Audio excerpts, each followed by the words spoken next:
All right, Unit 4, Lecture 1, we're going to talk about Jefferson-Madison, Democratic Republicans, the election of 1800.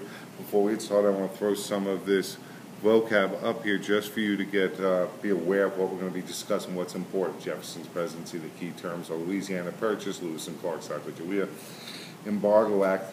Impressment's going to go in both Madison and Jefferson, okay? War of 1812, War Hawks, Hartford Convention, nationalism and sectionalism. So get those terms down, okay? We're going to talk then quickly about election of 1800, Jefferson wins, okay? More like the Federalists lose, all right? Their party implodes. It's over. Jefferson defeats Adams for president.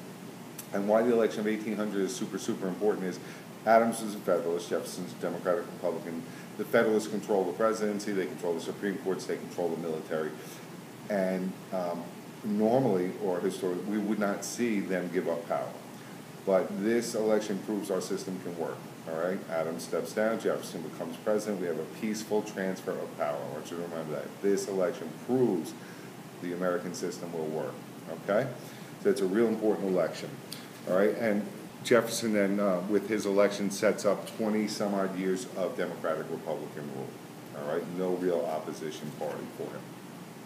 Okay. Jefferson's big accomplishment as president, of course, is going to be the Louisiana Purchase. He offers Napoleon Bonaparte $10 million for New Orleans, the city. All right, it's a great outlet or an important outlet for the western farmers along the Mississippi. All right, they can bring their merchandise down to market and sell it, or they can receive stuff in. So it's an important highway for the western part of the nation. Napoleon turns around and says, "I'll sell you all of Louisiana for $15 million." So Jefferson jumps on it, and rightly so. The problem with this is Jefferson's supposedly a strict constructionist. You can only do what the Constitution says you can do.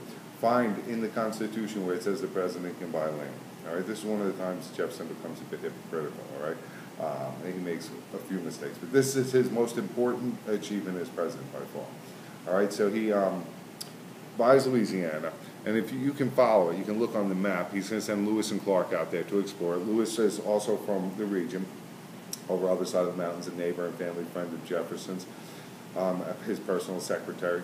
So he sends him out like a blank check to a letter saying if these guys need anything, you give it to them, and the U.S. government will stand good for them.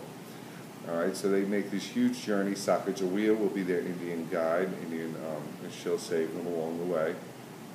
All right. Remind me or ask me what's their favorite meal on this trip. Well, you try and figure it out, but it's interesting. I think you'll get a kick out of that. All right, so they journey. It takes them a long time. They come back and they've mapped it. Louisiana Purchase extends our borders from the Mississippi River all the way to the Rocky Mountains, okay? And it's going to increase our claims in Oregon, all right, and along the Pacific. This desire for new land and this steady movement towards the Pacific is going to be justified by manifest destiny, the term. God wills it, okay? It's God's idea that we should expand west and take all that land out there. We'll get into that a little more later on, all right? I also want to throw out there, for all his initial opposition to Hamilton's financial plans early on, Jefferson doesn't change anything, okay? The bank stays in place. He doesn't get involved at all.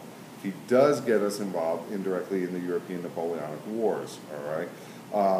Both European nations are violating our rights at seas. They're pulling over our boats. They're trying to stop us from trading with each other.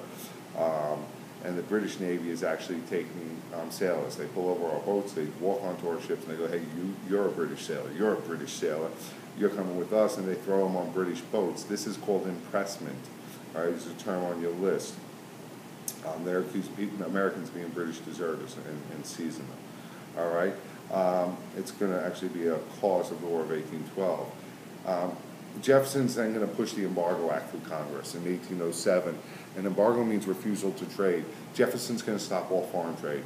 It's a complete disaster, all right? Especially for someone that preaches laissez-faire, government, hands off, all right, off the economy. The Northerners hate it, the Southerners hate it, everybody hates the Embargo Act, and it's just a disaster for everybody. I'll stop right there and pick up again in just a second.